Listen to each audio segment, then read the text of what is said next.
Hey folks, Sound Elixir of Confident Gamers.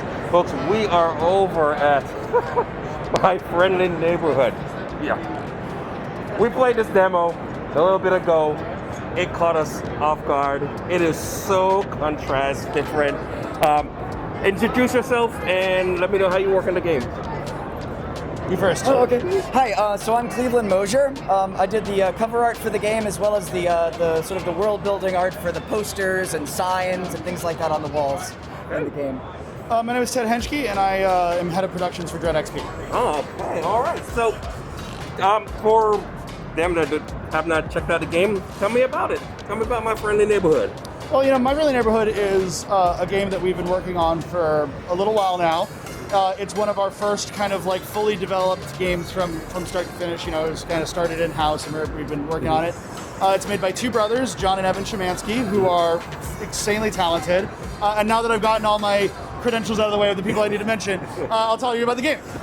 It's basically what happened was John came to me and he said that he really likes games like Five Nights at Freddy's, but he finds that they're kind of mechanically very complex. So he wanted to do is kind of marry the Five Nights at Freddy's of the world with like Resident Evil 7, Resident Evil 8, where there's a little bit more mechanical complexity. And I was like, that sounds dope. And so then I gave him a bunch of money, and now he's making the game.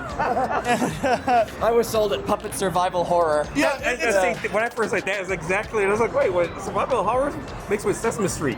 Exactly. What? I mean, a lot of times when you have these like really, I wouldn't say kid-focused, but one of those like horror games that is minimal on the gore, it's really high on jump scares, and it's like really marketed to appeal towards like kids. And so as such, it's not a very mechanically complex system.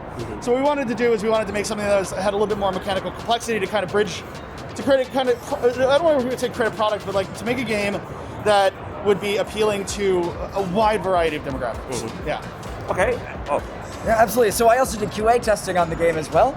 So a big part of that that Ted is going on about is that we're able to build up the tension in the game as well. So he's absolutely right about games like that often relying on just jump scares. Right. And here, like when it comes to like being chased by the puppets and having to navigate the corridors and finding your ammo, there's a lot more like long built out tension as well. So I mean, how has the reception of the game been? I mean, it's been incredible. I mean, like people have really, really dug it, and I hope that when people are able to kind of get their hands on the full product, they will be blown away by the level of quality that we're able to put in to a product that is only made by two guys. I mean, we got John, like I said, it's John and Evan. There's a couple people that help out here and there, but like. It's overwhelming for me as a producer, on this project. It's really heavily involved in kind of the day-to-day. We're not a hands-off kind of publisher. We're very, very involved in the production. And when you're asking me how's the reception been, that's why I kind of take a moment, because it's like it's a culmination of a lot of work. And a lot of the day-by-day when you're going through making a game, it's hard to see how the reception is going to be. It's hard to see the light. You might like your game, but you get caught in the weeds of it. Yeah. So seeing people react like you're reacting to it, it's heartwarming. It makes me emotional, to be honest. So if you want to know how it's been almost overwhelming in a very positive way. Awesome. So right now, PC, consoles, future. So, okay.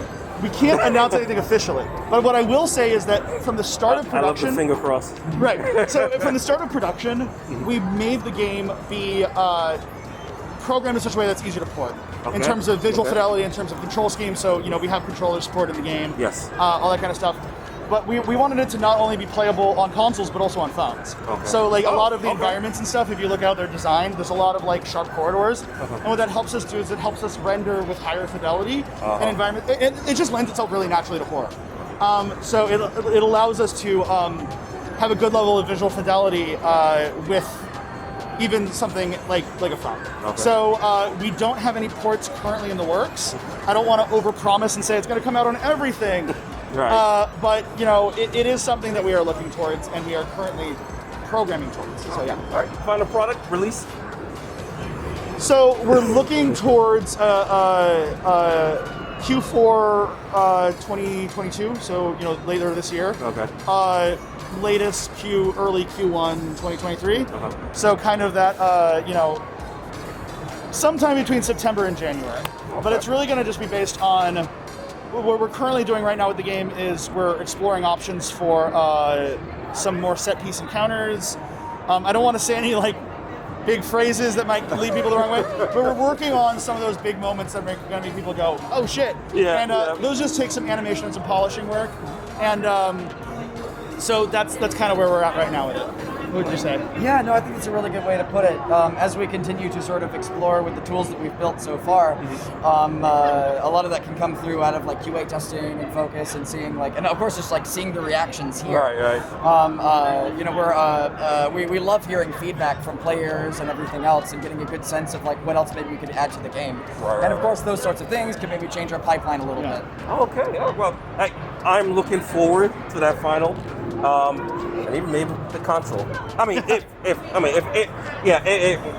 finger crossed. Finger crossed. I think that if any of our games are going to be kind of built for the console, this is the one. But at the same time, like I said, I just want to overpromise. Right. It's one of those things where the game industry is so full of people saying it's going to be exactly this, and it comes out. Exactly. Yeah, I don't want to be one of those companies that leads people astray. So I don't know what you're talking about. Yeah, not that companies do that. Yeah, well, every game release is 100% done. Yeah, it's perfect. Everything. Yeah. Well, thank you so much for your time. Thank you so much for fist bump. Yeah. Fist bump. All right, guys. All right, so right here, My Friendly Neighborhood. Demo's still available. Yeah, you can go find it on Steam. Go find My Friendly Neighborhood on Steam. And that's what I was going to say. Where can they find it on Steam? Check it out and enjoy it. Enjoy. All right, guys. Silent X, Confident Gamers, PAX 2022.